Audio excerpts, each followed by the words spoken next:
어느 사이 대림절 네 번째 촛불을 밝히며 주일을 맞이했습니다. 성탄을 앞두면 왠지 마음이 들뜨고 기대감이 넘쳤던 그런 때가 있었던 것 같습니다. 제 10대 시절의 성탄은 그렇게 흥겹고 즐거운 날들이었던 것 같아요. 학교 방학을 하고 그리고 이제 거리마다 캐롤송이 울려 퍼지고 그 성탄 카드를 사기 위해서 이 가게마다 아이들이 그냥 시끌벅적했던 그런 기억이 납니다. 라디오에서는 캐롤송이 울려 퍼지고 명동거리 어느 거리에든지 다 그렇게 성탄을 기대하는 그런 분위기가 있었습니다.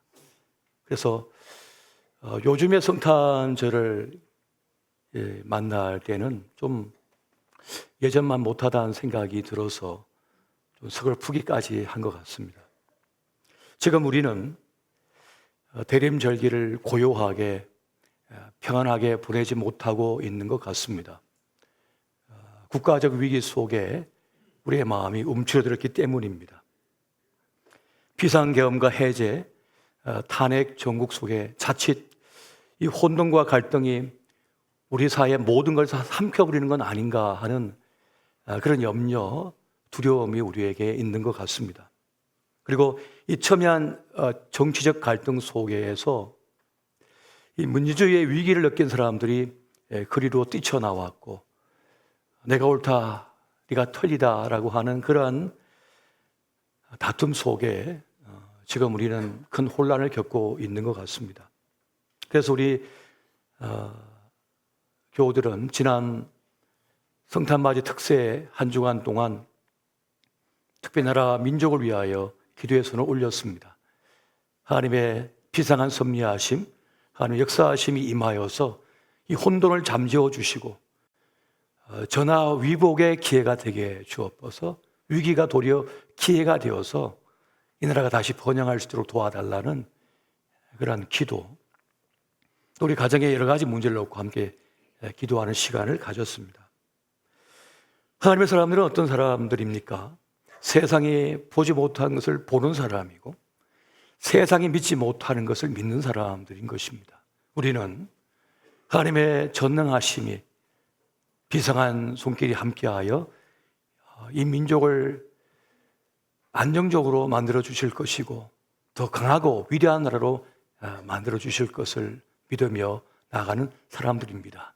오늘 그 믿음의 걸음을 걸어가는 우리 모두가 되시기를 예수 이름으로 축원드립니다.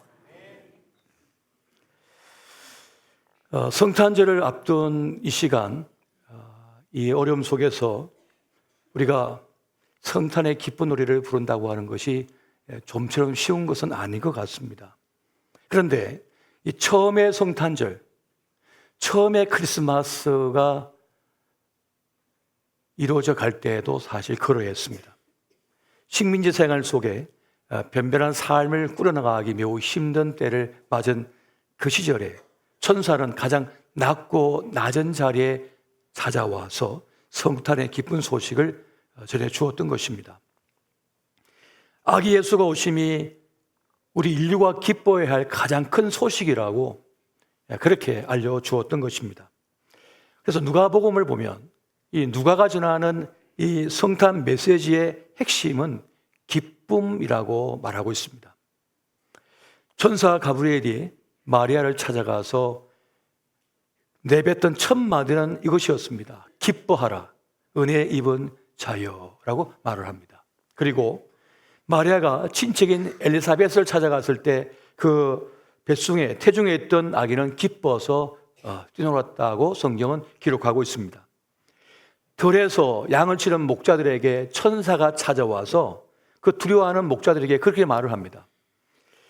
나는 온 백성에게 큰 기쁨이 될 소식을 전하러 왔다라고 말을 합니다. 온 세상이 기뻐할 그 기쁨의 소식을 전하러 왔다고 이 천사가 알려주었던 것입니다.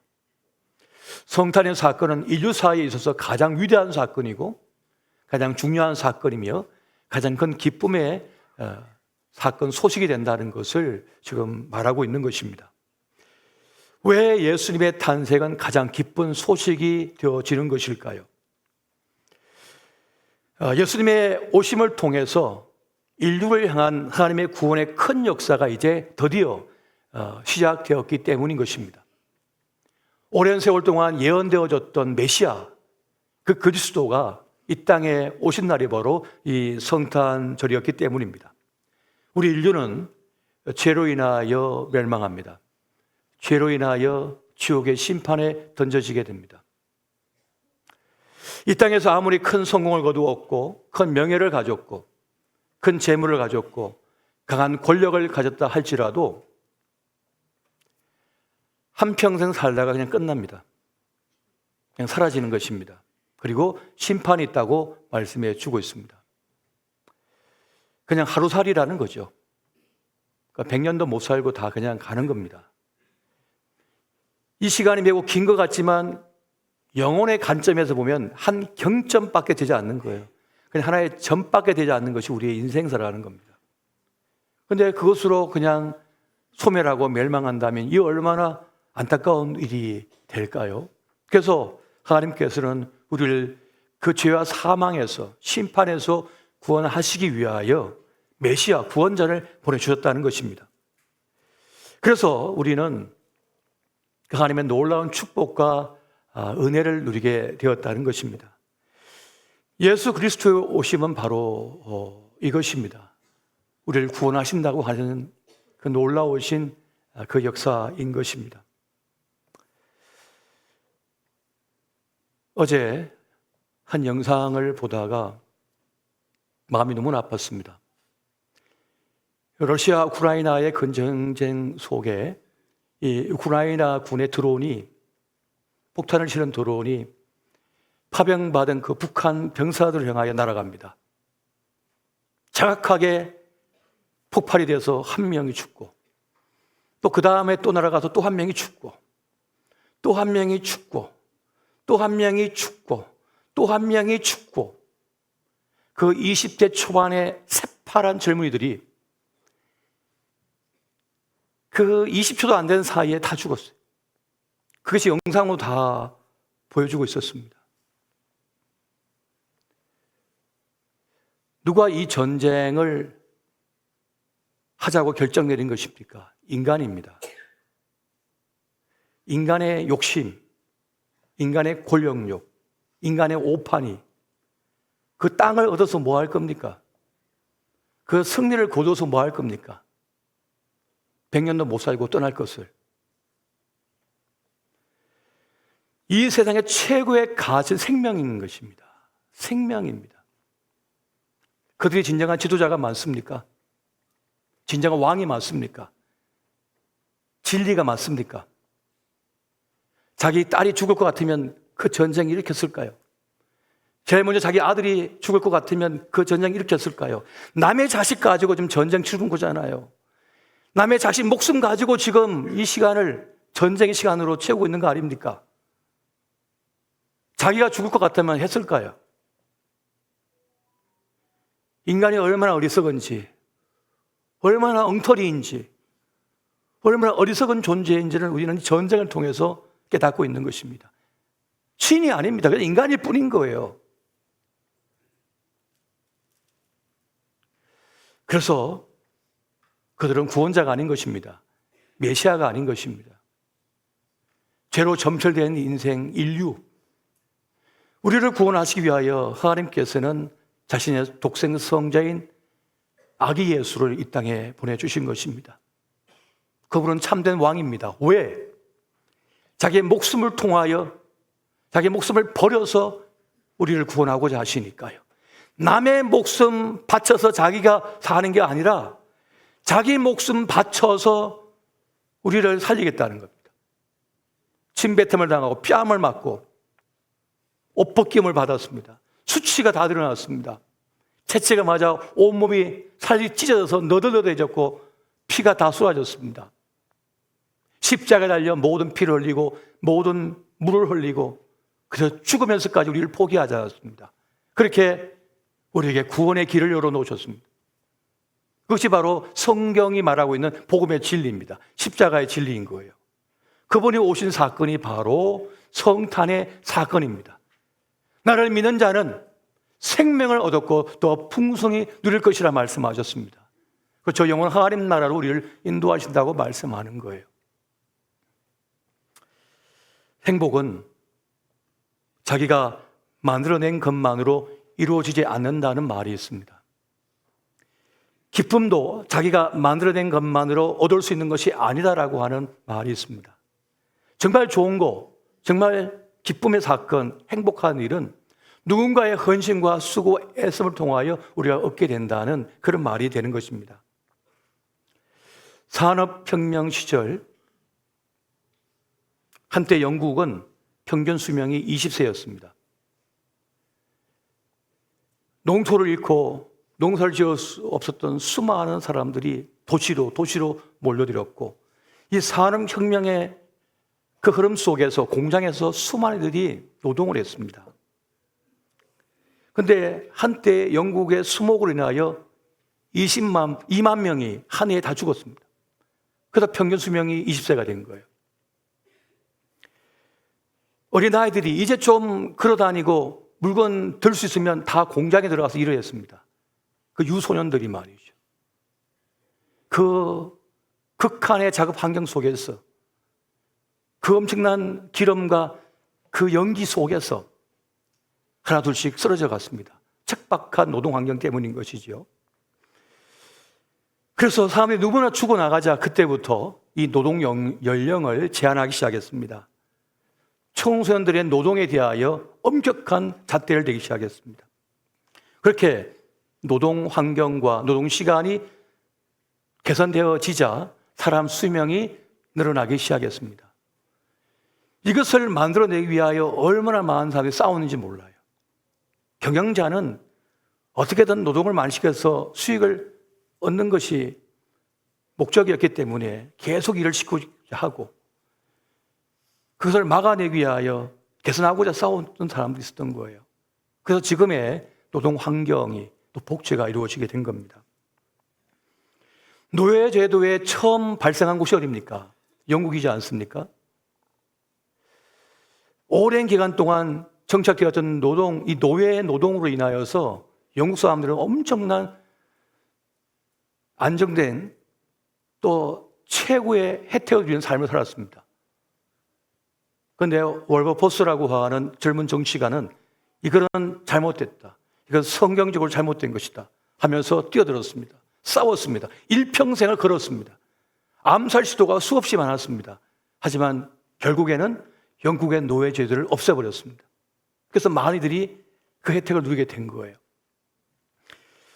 그것처럼 누군가의 희생과 헌신을 통하여 많이들이 혜택을 누리게 된 것입니다.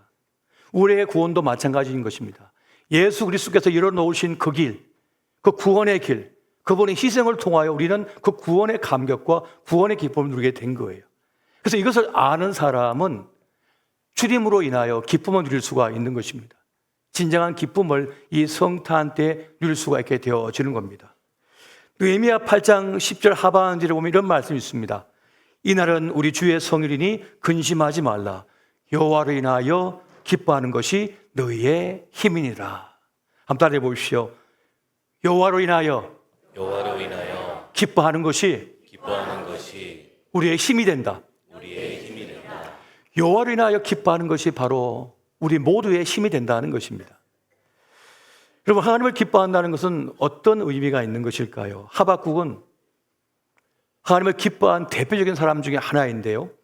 하박국 3장 17절에서 19절 말씀을 같이 한번 우리 한 목소리로 보겠습니다. 자, 시작. 비록 무화과 나무가 무성하지 못하며 포도나무에 열매가 없으며 감람나무에 소출이 없으며 밭에 먹을 것이 없으며 우리의 양이 없으며 외양간에 소가 없을지라도 나는 여호와로 말미암아 즐거워하며 나의 구원의 하나님으로 말미암아 기뻐하리로다.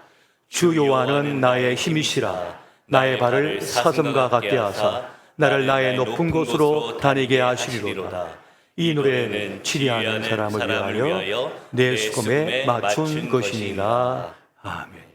무화과나무가 무성하지 못하답니다. 포도나무에 열매가 없대요. 감람나무에 소출이 없대요. 농사가 망한 겁니다. 우리의 양이 없대요. 외양간에 소가 없대요. 목장이 망한 겁니다. 그럼에도 불구하고 기뻐할 수 있다고 말하는 사람이 있습니다. 하박국입니다. 그 이유를 여호와로 인하여라고 말씀합니다. 하나님 때문이라고 말씀합니다. 그 하나님은 어떤 하나님이십니까? 종국적으로 나에게 구원을 주시는 분, 최종적 승리를 주신 분이기 때문에 내가 기뻐할 수 있다는 고백을 지금 이 하박국이 하고 있는 것입니다. 그분은 나의 힘이 되신다. 나를 사슴과 같이 하여서 나를 높은 곳으로 뛰어다니게 할 것이다 라고 하는 그 확신이 그에게 있었던 것입니다. 아무리 인생이 힘들어도 기뻐할 수 있는 이유가 여기에 있는 것이지요. 구원의 하나님께서 나와 함께 하시고 최종적 승리를 주실 분이기 때문에, 그래서 우리는 기뻐할 수 있다는 것을 말씀해 주고 있는 것입니다. 그래서 진짜 하나님을 믿는 사람은 어떤 환경과 역경 속에서도 무너지지를 않습니다. 부서지지를 않는 거예요. 하나님의 그 놀라우신 역사, 구원의 역사를 믿기 때문에 그러한 것입니다. 수준이 낮으면 높은 수준을 이해할 수 없다 했습니다. 맞는 말입니다. 낮은 수준의 인간은 높은 수준의 하나님을 다 헤아릴 길이 없어요. 그분의 수가 만수이기 때문에, 최고수이기 때문에 알 길이 없는 겁니다. 우리는 그저 한 수 한 수밖에 두지 못하지만 주님은 만수로 역사하시거든요. 그렇기 때문에 알 길이 없는 것입니다. 하나님을 믿는다고 할 때 그 믿음은 어떤 믿음입니까? 다 이해하고 믿는 것은 믿는 것이 아닙니다. 내가 다 논리적으로 이해가 가고 납득이 가서 내가 계산해 보니까 맞네 하고 믿는 그 믿음은 그저 내 판단과 내 지혜를 믿는 것이지 진짜 하나님을 믿는 게 아니에요. 진짜 하나님 믿는 것은 무엇인가 하면 내가 다 해야 될 길이 없어도, 다 알지 못해도 그냥 그것을 수용하는 겁니다. 그냥 받아들이는 겁니다. 그것이 믿는 거예요. 그게 진짜 하나님께서 말씀하는 믿음이고, 오직 의인은 믿음으로 말미암아 산다는 그 말씀도 바로 이것을 말씀해 주고 있는 것입니다.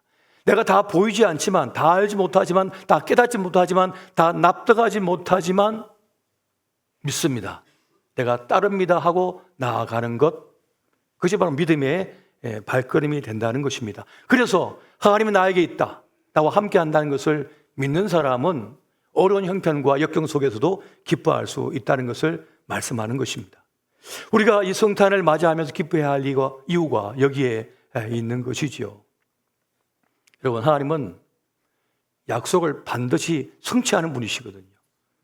언약한 것은 반드시 이루시는 분이 하나님이셔요.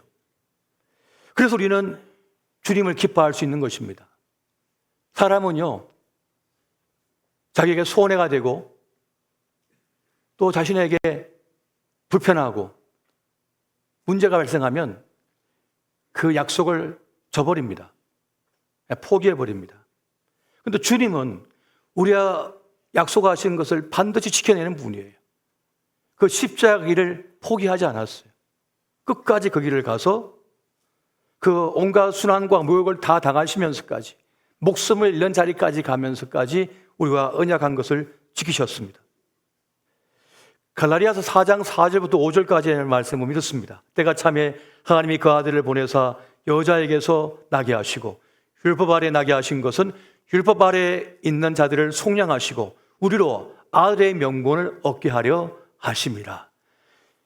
아들이 된다는 것은 상속자가 된다는 겁니다. 이것은 성별 따져서 남자 여자 그런 말이 아닙니다. 아들이란 말은 상속자가 된다는 거예요. 우리 모두가 주님 안에서 상속자가 된다는 것을 말씀해 주고 있습니다. 우리를 하나님 나라의 상속자가 되게 하기 위하여 주님께서 이 땅에 오셨고, 그 십자가의 길까지 끝까지 약속을, 언약을 성취하셨다는 것을 말씀해 주고 있습니다.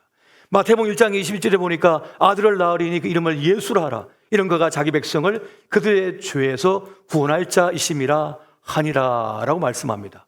그분의 오신 목적은 우리를 구원하시기입니다. 세상의 권력자나 세상 사람들은 우리를 이용해 먹으려고 하지만 주님은 우리를 구원하시기 위함이에요. 우리를 살리기 위함이에요. 우리를 사랑하시기 때문에 오셨다는 것을 말씀해 주고 있습니다. 주님은 우리에게 근심하지 마라, 걱정하지 마라, 염려하지 말라고 말씀해 주고 있습니다. 여러분 요한복음 14장 1절에서 3절 말씀 같이 한번 보겠습니다. 자, 시작. 너희는 마음에 근심하지 말라. 하나님 믿으니 또 나를 믿으라. 내 아버지 집에 거할 곳이 많도다. 그렇지 않으면 너희에게 일렀으리라. 내가 너희를 위하여 거처를 예비하러 가노니 가서 너희를 위하여 거처를 예비하면 내가 다시 와서 너희를 내게로 영접하여 나 있는 곳에 너희도 있게 하리라. 아멘. 길이요 진리요 생명 되신 주님은 왜 내가 길인지 진리인지 말씀해 주고 있습니다. 그것은 나를 통하여 너희가 아버지 집에 갈 것이다, 하나님 나라에 갈 것이다 라고 하는 것을 말씀하는 거예요. 그것이 그분이 진리인 이유입니다. 소멸할, 멸망할 이 땅이 아니라 저 영원한 하나님 나라에서 영생 복락을 누리게 하는 것이 주님의 오심의 이유라는 겁니다. 우리를 구원하실 뿐만 아니라 영생 복락을 하나님 나라에서 누리게 하는 것, 이것을 위해 오셨고 이것을 성취하셨다고 말씀하고 있는 것입니다. 주님은 100% 약속한 것을 성취하는 분이신 것이죠. 결코 우리를 포기하지 않으시는 하나님이시라는 거예요. 그것이 우리가 기뻐해야 될, 이 성탄절을 맞을 때 기뻐해야 할 이유가 됩니다. 또 한 가지는 무엇인가 하면 주님 뜻 안에 내가 있다는 것입니다. 주님 뜻 안에 내가 있다는 그 자체 때문에 우리는 기뻐할 수가 있는 것입니다. 세상에서는 나에 대한 계획이 없습니다. 우리에 대한 계획이 없습니다. 그저 각자 도생일 뿐입니다. 또 주님만이 우리를 향한 계획을 갖고 계시다고, 뜻을 갖고 계시다고 말씀합니다. 우리가 어떠한 삶, 어떤 인생이 될지 모르지만은 주님 우리를 돌보고 계시고 함께하고 계시고 우리에게 역사하고 계심을 여러분 믿으시기 바랍니다. 이 사실을 믿는 사람, 이것을 아는 사람은 고난이 와도 역경이 와도 안 무너져요. 안 부서져요. 낙심하지 않습니다. 아, 나를 향한 주의 뜻이 있을 것이다. 나를 향한 주님의 계획이 있다. 이것을 확신한 사람은 부서지지도 넘어지도 낙심하지도 스스로 절면하지도 않는다는 사실입니다. 요한복음 11장 40절에 보면 이런 말씀이 있습니다. 예수께서 이르시되 내 말이 네가 믿으면 하나님의 영광을 보리라. 믿는 사람은, 주님을 믿는 사람은 하나님의 그 영광을 볼 것이라고 말씀합니다. 왜? 믿는 사람은 하나님을 기다리거든요. 주님께 기회를 주실 때 그걸 잡거든요. 주의 평안 속에 은혜를 누리거든요. 안식을 누릴 수가 있는 것입니다. 그래서 그 영광을 보게 되는 것입니다. 그런데 여러분, 성탄절이 와서도 별로 기쁘지 않은 분들이 많이 계십니다. 별로 행복하지가 않은 거예요. 즐겁지가 않은 거예요. 거리를 지나간 사람들이 그분들의 얼굴을 보면 낯빛이 어두워요. 밝지 않아요. 그 중에도 믿는 사람이 많을 텐데 왜 그럴까요? 은혜를 망각했기 때문입니다. 하나님이 이 은혜를 잊어버렸기 때문에 그러한 거예요. 우리도 언제든지 은혜를 망각하면 슬픈 얼굴이 될 수밖에 없습니다. 내가 다 했어. 내가 다 이룬 거야. 내가 다 한 거야. 과연 그렇습니까? 높은 자에 오르신 분들이 있습니다. 혼자 다 했습니까? 그와 함께 했던 동료가 있습니다. 그를 끌어주었던 선배가 있습니다. 그리고 그를 따라서 수고를 해주었던 많은 사람들이 있습니다. 끌어주고 옆에서 지지해주고 뒤에서 밀어준 사람이 있기 때문에 그 자리에 오른 것이지 천둥 벌거숭이에도 혼자 잘 된 거 아니에요. 혼자 잘 된 거 전혀 없다고요. 모든 것이 은혜로 된 것입니다. 조그만 것 하나만 있어도 은혜를 망각하는 것이 우리의 모습이 되고 있습니다. 그것은 시험인 거죠. 그것이 시험인 것입니다. 마리아에게 천사 가브리엘이 찾아왔습니다. 누가복음 1장 30절에 보니까 말씀합니다. 천사가 이르되 마리아여 무수하지 말라. 내가 하나님께 은혜를 입었느니라. 그 은혜를 입은 것은 무엇입니까? 약혼을 했지만은 아직 결혼하지 않은 상태인데 아기를 가졌다는 거예요. 이것은 엄청난 사건이고 부정한 여자라고 손가락을 당하고 돌에 맞아 죽을 수 있는 사건이었습니다. 그런데 마리아는 티네이저, 이제 10대 소년자, 10대 소녀인 마리아는 그것을 수용합니다. 영광스럽게 여깁니다. 기뻐합니다. 어떻게 그것이 가능합니까? 하늘에 접속된 자, 하나님과 연결된 사람만이 누릴 수 있는 기쁨입니다. 하나님께 자신의 운명을 맡긴 사람만이 누릴 수 있는 기쁨이에요. 이 세상이 아니라 하나님께 자기 운명을 맡긴 사람, 하나님과 연결된 사람, 접속된 사람만이 누릴 수 있는 기쁨을 이 마리아가 지금 누리고 있는 것입니다. 비록 사람들이 나를 조롱하고 비난하고 돌을 던지자 할지라도 나는 괜찮다는 거예요. 왜? 하나님의 그 놀라우신 구원의 큰 역사 속에 내가 은혜를 입었고 부름을 받았다는 거예요. 사명자로 부름을 받았다라고 하는 이 놀라운 사실에 대하여 이 소녀는, 마리아는 기뻐하고 있었던 것입니다.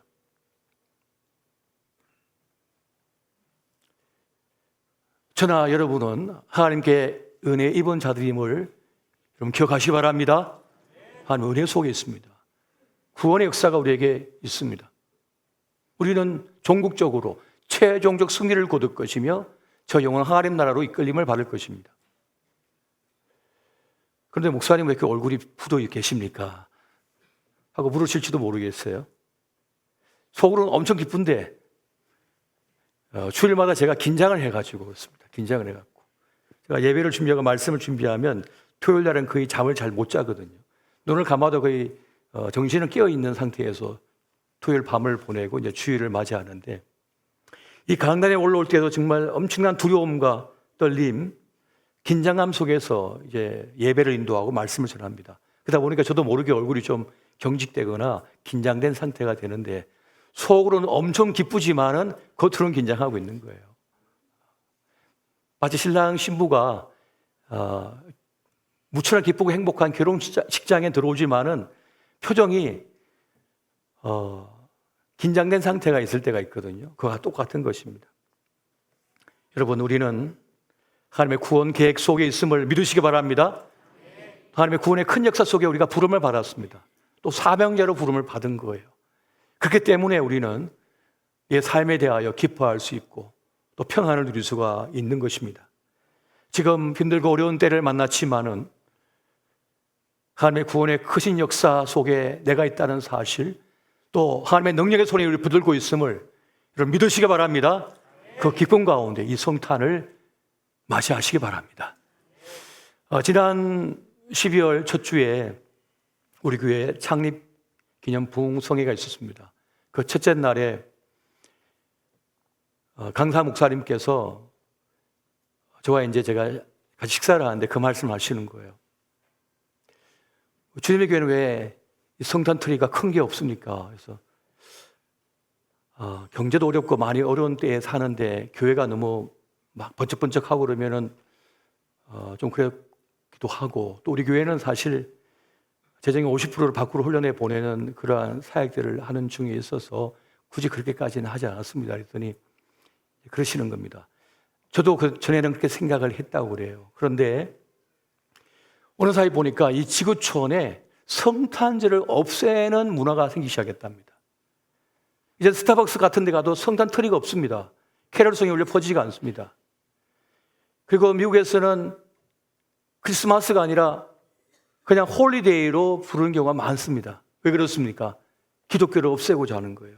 성탄을 없애고자 하는 거죠. 그래서 이제는 거리마다 캐럴송이 울려 퍼지지가 않습니다. 성탄 트리가 사라져가고 있습니다. 그래서 자기 교회는, 그분이 심호하는 교회는 교회 앞에다 성탄 트리를 크게 세웠대요. 그래서 화려하게 해놨답니다. 그리고 거기서 사진을 찍을 수 있도록 그렇게 촬영 장소까지 만들어놨대요. 그리고 캐롤송이 막 울려 퍼지겠답니다. 왜 그렇게 하느냐? 이 세상에 예수님께서 오셨다고 하는 이 성탄절을 알리기 위하여, 메리 크리스마스를 알리기 위하여 그렇게 일부러 그렇게 했다고 말씀하시면서 목사님 교회도 한번 그렇게 했으면 좋겠다는 얘기를 하시길래 제가 그 얘기를 듣고 그렇구나. 이 트리가 안에도 있는 것도 좋지만은 길을 오고 가는 사람들이, 이 어두워진 거리를 지나가는 사람들이 저 번쩍번쩍하는 성탄 트리를 보면서 예수님께서 오신 날이구나, 성탄절이구나, 크리스마스구나 하는 것을 스스로 입으로 고백할 수 있게 만들어야 되지 않을까라고 하는 생각을 가졌습니다. 그래서 올해는 준비하지 못했지만은 내년도에는 2025년도에는 정말 우리 교회 마당에 큰 성탄들을 세워서 이 세상에 이 거리를 오고 가는 모든 사람들에게 성탄절이 있다, 왔다, 예수 그리스도께서 오신 날이다라고 하는 크리스마스를 전하는 그러한 일을 해야 되지 않을까라고 하는 제가 다짐을 하게 되었습니다. 혹시 여러분 마음속에 감동 오신 분이 있으면 좀 헌신을 한번 좀 해보세요. 할렐루야. 오전 예배 때는 많은 분들이 아멘 하셨습니다. 어떠한 성탄트리가 세워질지 기대가 됩니다. 여러분, 우리는 이 세상에 기쁜 소식을 전할 사명이 있습니다. 메리 크리스마스, 크리스마스를 전할 소명이 있는 거예요. 예수를 전해야지만은 그분들이 예수님을 인지하고 받아들이며 구원받을 수가 있는 것입니다.